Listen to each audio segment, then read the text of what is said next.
अस्सलाम वालेकुम वरहमतुल्लाह। वालेकुम अस्सलाम। मशहूद सादिक नाम है हजूर, जी मजलिस टोंदनील से।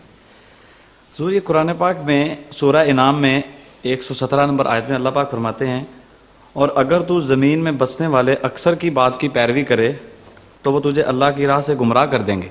ठीक वो सिर्फ गुमान की पैरवी करते हैं और सिर्फ अटकल से बातें करते हैं। ठीक। तो हजूर जो लोग अकीदे के लिहाज से राह रास्त पे होते हैं वो हमेशा ही अकलियत में रहेंगे या सिर्फ नबी के ज़माने की बात है? क्या अकेले में कौन रहेंगे? सवाल नहीं समझा। हाँ जी, मेरा सवाल ये था कि जो लोग अकीदे के लिहाज से राह रास्त पे होते हैं ठीक। वो फिर हमेशा ही दुनिया में अकलियत में रहते हैं या सिर्फ ये नबी के ज़माने की बात? नहीं, हमेशा अकलियत में रहते, बिलाखिर अक्सरियत में आया करते हैं, लेकिन अक्सरियत में आने के बाद फिर वो गुमराह होने शुरू हो जाते हैं।